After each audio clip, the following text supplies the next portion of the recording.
Welcome back to the Social Media Live from the World Health Organization. I'm Lindsay McKenzie and I'm here with my colleague Anna. We are talking about health facility design and structure in the context of COVID-19.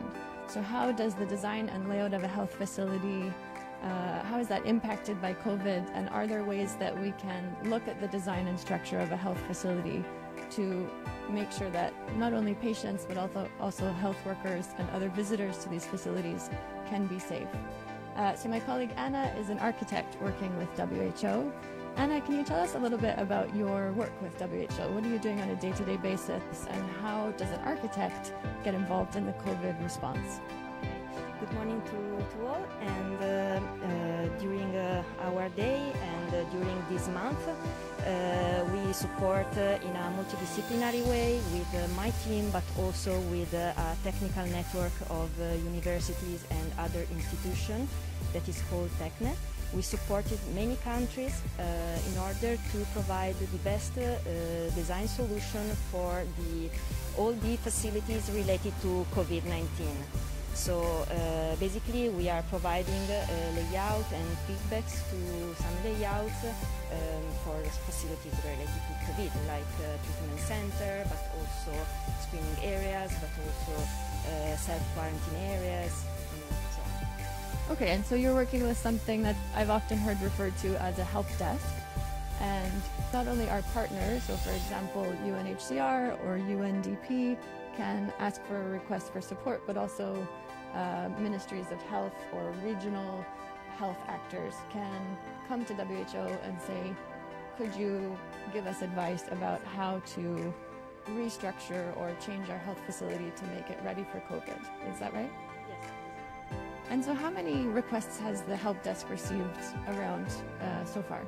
We received 40 support requests, and if you want I can show you some data. Sure. Maybe you can give us an example of the type of design support that you would provide. As you can see here, we received 40 requests, as I said, mainly from the Africa region, but also from all the other countries. And we support structures for an amount of 2,500 beds. And as you can see here, we are mainly dealing with permanent structure in existing facilities. So basically how to repropose existing facility in COVID treatment center or COVID ward. But also we are dealing with some temporary structure, tents, container, perhaps is a very different situation according to the scenario. And just to give an overview of the type of work we do, usually we receive the support request and we work on it in collaboration with our TechNet members, and we provide at the end a technical report with all the drawings, all the diagrams and all the information provided in order to set up the facility and in order to understand the functioning of the facility. So at the end, the final product is something similar to this document. And just to give an overview of the typology of work, mainly we are working, as you can see here, drawing the specific layout according to the situation, because the support we provide is an ad hoc support. Then usually we do also a 3D model. Here I'm showing an example of a treatment center in Burkina Faso that it will be built for COVID, but it should be resilient also to other diseases. And we think that the 3D model is really useful for non-technical people that should understand the functioning and the typology of the space. And after that, as I showed before, here we see the technical report with all the diagrams. For example, these diagrams show the staff spaces in green and the mixed area in red, but also we have some diagrams with arrow to a better understanding of the flows inside the facility. So basically this is the work we are doing every day. Okay, thank you very much, Anna, for giving us that example of the kind of work that you're doing. So So here you've met my colleague Anna, who is an architect, and also my colleague Anya, who is an engineer. You can come over here if you want to, Anya. And we can take questions from our viewers if you would like to understand more about the role of an engineer or an architect in the COVID response. You can ask your questions by using the hashtag AskWHO on Twitter or by leaving a comment in the comment section on other social media platforms.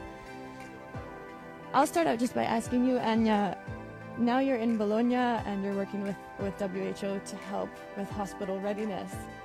I'm curious about your background and where you've worked before coming here to Italy.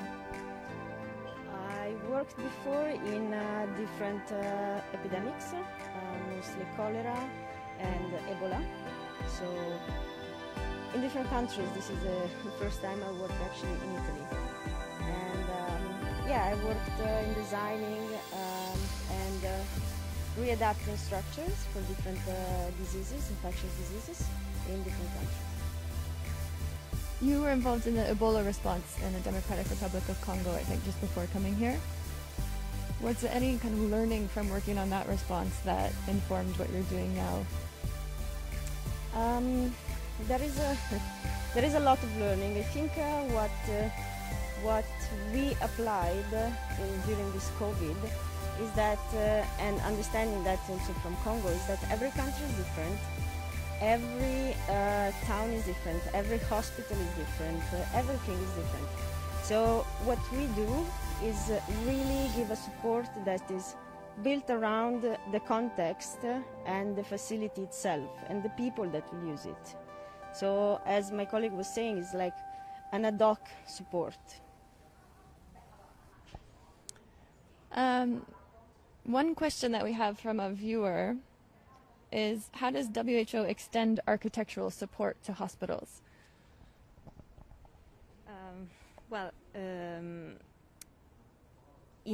In the case of Bologna, we started supporting an hospital because one of our colleagues was deployed here, and looking at the environment, we started working together to support her.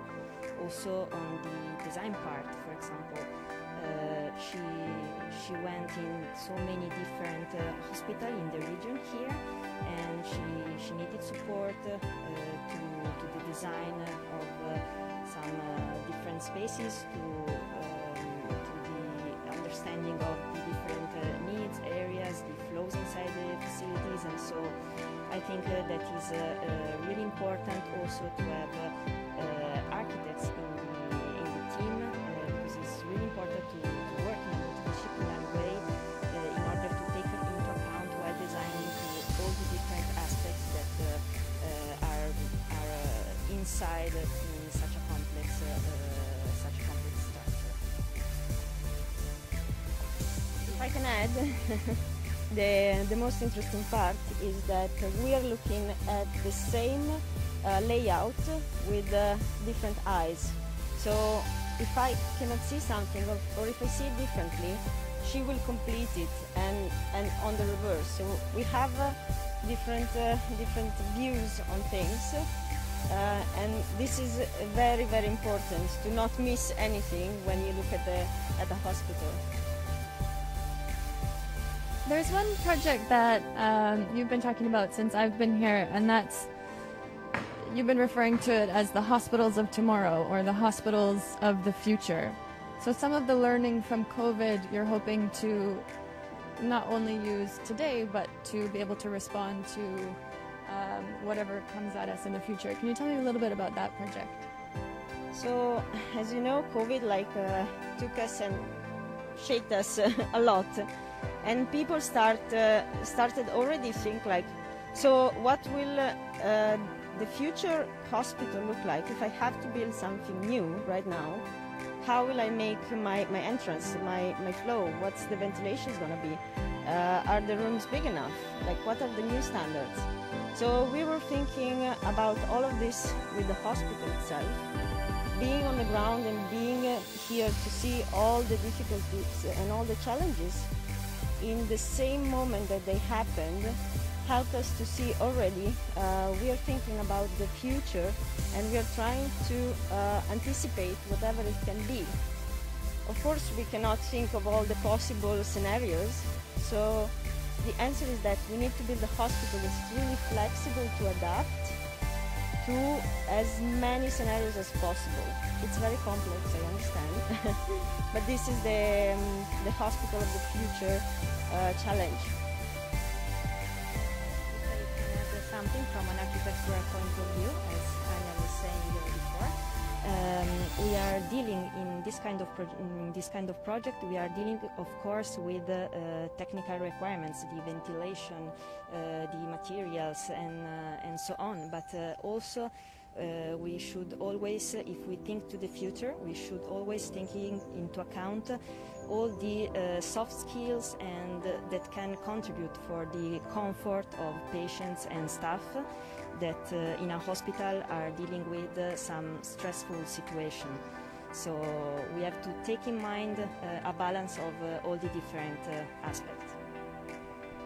So we have a question from Twitter, and that is for you, Anya. Can you give any specific examples of any design change that was made for COVID-19? So many. As I was saying before, we can apply a very simple example, the distancing. So before it was the waiting rooms, the waiting areas were really crowded. People were sitting one next to the other. So something that it was done very quickly, it was, you know, those chairs that are all attached one to the other. Now you can sit in one, and then you have to measure a distance and then to sit on the other. That's a very simple and quick change that we made like as soon as possible. Yeah, again, sometimes it's just the small changes that make a big difference. I think we'll probably end here. I wanted to bring it back to Marina, who is joining us, who works at the hospital as a researcher. Just before we end, I thought you could tell us a little bit about your experience here going through COVID. I've seen, and I'm not sure if we can walk closer to it, Mark, but there's a sign, for example, in the background here, and these are all over the grounds of the hospital, basically thanking health workers, and not just health workers, but everybody who's involved in responding to COVID for their work here. So maybe, Marina, if you can just tell us a bit about your experience.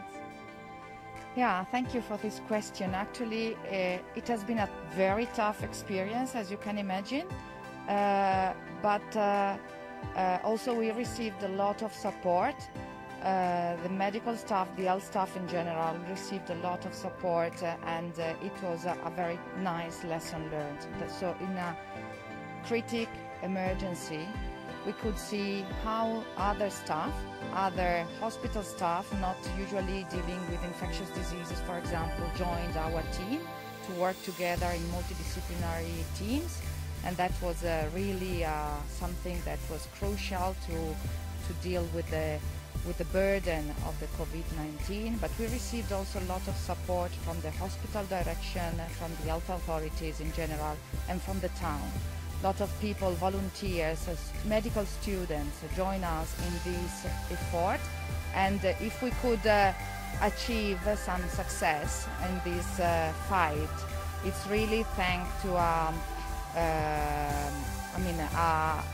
joint effort that was only possible with the support from so many people. Of course, technical support from WHO was also crucial, because they joined us during the preparation and during actually the activities. So it's very important also for the future to count on this kind of support. So we never felt alone in this fight. And this post is just, you can find many of them in the hospital. Everybody wanted to say thank to the doctors and nurses involved in this fight, but actually is a cumulative and collaboration. So I really would like to take the positive lesson from this threat.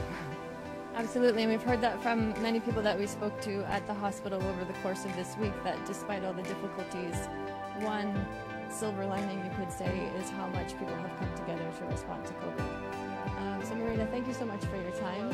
Thank you to our followers for joining us. I hope it was interesting for you to have the opportunity to hear from an architect and from an engineer about that side of the COVID response. One thing I should say just before closing, we have a few questions about wearing masks outside and why are we doing that today. Because we're in a hospital, this whole area that we're walking around is the grounds of a hospital, and there are very vulnerable people here. And because we're close together when asking questions, that's why we have masks on. So thank you very much for following. If you'd like to learn more about, for example, the work of the help desk, you can visit who.int, and the weekly situation reports that we publish often have updates about the work of the help desk. Otherwise, please follow along. Tonight we have a press conference from Geneva that will be live. Lots of questions from journalists and the latest updates on COVID tonight on the same social media platforms that you're watching us on now. Thanks very much and have a good day.